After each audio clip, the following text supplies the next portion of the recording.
தக்காளி விலை 120 ரூபாய்க்கும் இருக்கும், அதே சமயத்தில் பார்த்தா 10 ரூபாய்க்கும் வந்து விற்கும். இது எப்படின்னே சொல்ல முடியாது. 10 ரூபாய்க்கு விற்கும்போது நமக்கு நல்லதுங்க. ஆனால் பார்த்தீங்கன்னு வச்சுக்கோங்களேன், விவசாயிங்களுக்கு கொஞ்சம் பெரிய நஷ்டமாக தான் இருக்கும்னு நான் நினைக்கிறேன். அதனால் நம்ம அரை கிலோ வாங்குற இடத்துல 1 கிலோ வாங்கிட்டோன்னு வச்சுக்கோங்களேன், நமக்கும் அவங்களுக்கும் சேர்த்த ஒரு ஹெல்ப் பண்ணுற மாதிரி. அந்த மாதிரி தான் இப்போ தக்காளி விலை டெட் ஷிப். நம்ம கூட எக்ஸ்ட்ரா வாங்கி இந்த மாதிரி ஊறுகாய் பண்ணோன்னு வச்சுக்கோங்களேன், it will be helpful for many people. நம்ம வீட்டில் இருக்கணும் ருசியாக சாப்பிட முடியும். அட் த சேம் டைம் நமக்கும் நம்மளால் முடிஞ்சது வீட்டில் இருந்தே ஒரு ஃபார்மர்ஸ்க்கு ஹெல்ப் பண்ண மாதிரி ஆச்சு. ஓகே, ஸ்டார்ட் பண்ணிடலாமா? நான் தக்காளி வெட்டிகிட்டே இருக்கேன்.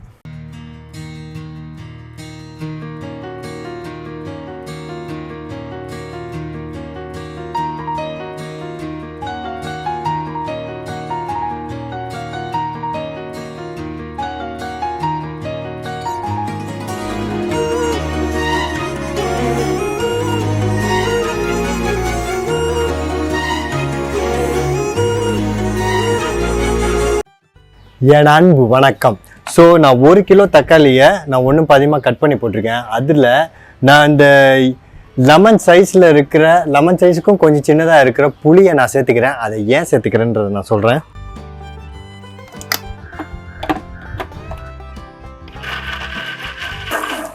ஓகே, இது நல்ல மைய அரைச்சாச்சு. இது அப்படியே சைடில் அப்படியே இருக்கட்டும்.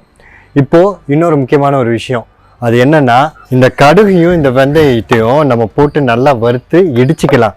ஏன் இடிச்சுக்கணும்? மிக்சியில் போட்டு திரிச்சிக்க கூடாதா? கண்டிப்பாக நீங்கள் போட்டு திரிக்க முடியும். ஆனால் வால்யூம் ரொம்ப கம்மி. சின்ன மிக்சி ஜாரில் போட்டாலும் அதில் அரையுமான்னு தெரில. ரொம்ப கம்மி குவான்டிட்டி போட்டு உங்கள் மிக்சி அரை போடணுன்னா தாராளமாக போட்டு நீங்கள் அரைச்சிக்கலாம். நான் என்ன பண்ண போகிறேன், 1 டீஸ்பூனுக்கு வெந்தயம் சேர்த்துக்கிறேன். டீஸ்பூன்னா வந்து நம்ம வீட்டில் உங்கள் எல்லார் வீட்லேயும் இந்த கரெக்டாக எக்ஸாக்ட் மெஷர்மெண்ட்டில் ஸ்பூனும் இருக்காது. ஆனால் வீட்டில் இருக்க அந்த சின்ன ஒரு ஸ்பூன் வச்சுருப்பீங்களா, அந்த ஸ்பூனுக்கு வந்து நீங்கள் என்ன பண்ணுங்கள், ஒரு 1.25 அந்த ஸ்பூனுக்கு நீங்கள் வெந்தயத்தை சேர்த்துக்கோங்க. அதே அளவுக்கு கடுகும் நம்ம சேர்த்துக்கலாம். இது வறுபட்டு இருக்கும்போதே நான் வந்து புளி எது சேர்த்துக்கிறேன் அப்படின்றத நான் சொல்லிடுறேன்.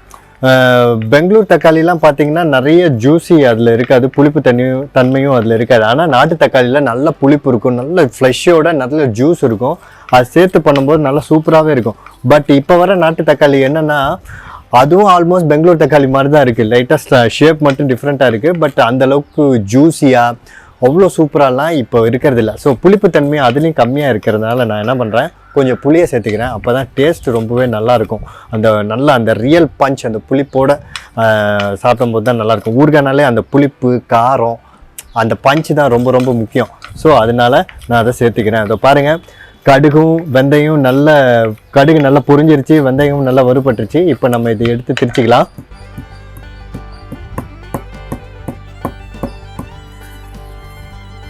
இது நல்ல பொடி ஆயிடுச்சு பாருங்கள். இந்த மாதிரி கொண்டு வந்துடணும். லேசாக ஒரு குறவறுப்பு தன்மை இருக்கணும், அப்போ தான் அது நல்லாயிருக்கும். வாசனை பயங்கரமாக வேறு லெவலில் சூப்பராக இருக்குது. ஓகே, இதுவும் ரெடி.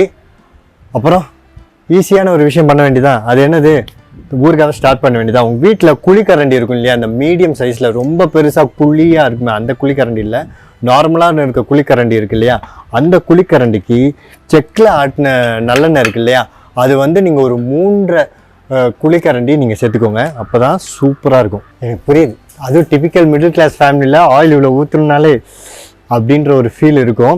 பட் ஆயில் இவ்வளோ ஊற்றுறதுனால தான் அது ப்ரிசர்வேட்டிவாக இருக்க முடியும். அது 6 மாதத்துக்கு கெடாமல் இருக்கவே முடியும். இவ்வளோ எண்ணெய் ஊற்றினா தான் இது பண்ண முடியும். வெறும் தக்காளிக்கு ஊறுகாய் மட்டும் இல்லை, எந்த ஊறுகாய் பண்ணினாலும் சரி இவ்வளோ எண்ணெய் ஊற்ற வேண்டியிருக்கும்.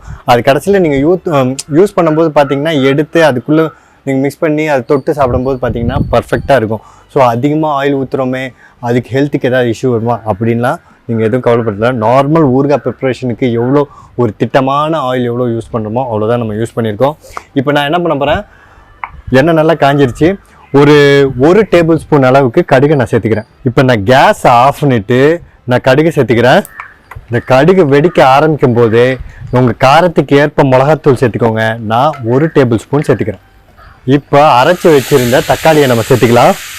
அது என்னது எண்ணெய் நல்லா காஞ்சதுக்கப்புறம் கேஸ் ஆஃப் பண்ணிட்டு கடுகு போட்டிங்க, கடுகு வெடித்ததுக்கப்புறம் மிளகாத்தூள்லாம் போட்டு அதுக்கப்புறமா தக்காளியை போட்டு இப்படி பண்ணுறீங்களே, ஏன்? கேஸ் ஆஃப் பண்ணதுக்கான ரீசன் வந்து நீங்கள் வந்து சொல்லலாம், சில பேர் ஐயோ எண்ணெய் ஹீட்டாக இருக்குது, நான் வந்து இது அரைச்சிருக்கு, இது தண்ணியாக இருக்குது, பட்டோன்னே என் மேலே தெரிச்சிச்சுனாலும் பயப்படுறதுக்கு சில பேர் வாய்ப்பு இருக்குது. ஸோ இந்த டிப்பு நீங்கள் யூஸ் பண்ணிங்கன்னா அது கூட இருக்காது. ஏன்னா டெம்பரேச்சர் ஆல்ரெடி டவுன் ஆகிடும், நம்ம மிளகாத்தூள்லாம் போட்டு அதெல்லாம் டவுன் ஆகிடும். அதுக்கப்புறம் நீங்கள் சேர்க்கும்போது உங்களுக்கு ஈஸியாக இருக்கும். ஸோ அதுக்காண்டி தான் நான் இப்படி பண்ணி காமிச்சேன். ஸோ இது என்ன ஆகும்னா, ஒரு 25 மினிட்ஸ் ஒரு மீடியம் ஃப்ளேமில், சிம்மாவும் வைக்க வேண்டாம், ஃபுல் ஃப்ளேமும் வைக்க வேண்டாம், மீடியம் ஃப்ளேமில் வச்சு ஒரு 25 மினிட்ஸ் இவர் அப்படியே கொதிக்க விடலாம். நான் வந்து என்ன பண்ண போகிறேன், மூடி போட்டு கொதிக்க விடுறதுக்கு முன்னாடி தேவையான உப்பை சேர்த்துக்க போகிறேன்.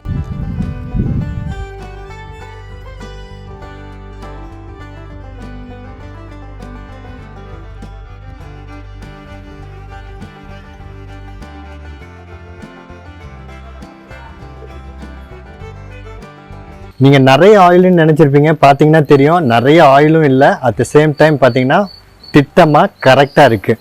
இது கைப்படாமல் நீங்கள் வச்சுருந்தா 6 மாதம் ஆனாலும் கெடாது. ஃப்ரிட்ஜில் வச்சுருந்து அருமையாக நம்ம எதில் வேணால் போட்டு சாப்பிட்லாம். இப்போ நம்ம இடித்து வச்சுருந்த வெந்தயமும் கடுகையும் நம்ம சேர்த்துக்கலாம். கொஞ்சமாக மிளகையும் சேர்த்துக்கலாம். 1/4 டேபிள் ஸ்பூன் நான் பெருங்காய பொடியும் சேர்த்துக்கிறேன்.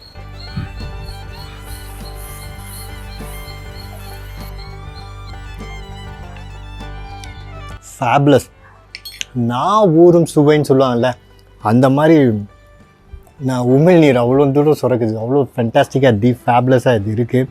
இது கீயான இன்னொரு விஷயம் என்னென்னா, இந்த வெந்தயம் கடுகை நம்ம இடித்து வச்சதை கடைசியில் சேர்த்தது, மிளகை தூளை கடைசியில் சேர்த்தது, இதெல்லாம் ஒரு அமேசிங்கான ஒரு வேல்யூ ஆடடான விஷயம். இதுக்கு மிளகே வராது, நீங்கள் மிளகு சேர்த்திங்க அப்படின்னு உங்களுக்கு கொஷின் வருதா? No problem. Welcome to Sivaraman kitchen. கீழே டிஸ்கிரிப்ஷன் பாக்ஸில் ஒயம் ஆடிங் பிளாக் பெப்பர்ன்ற வீடியோ லிங்க் இருக்குது, கிளிக் பண்ணி பாருங்கள், அப்புறம் உங்களுக்கே புரியும். அப்புறம் வேறு என்ன, பிடிச்சிருக்குல்ல ஷேர் பண்ணிவிடுங்க. ஏன்னா லைஃப் இஸ் பெட்டர் when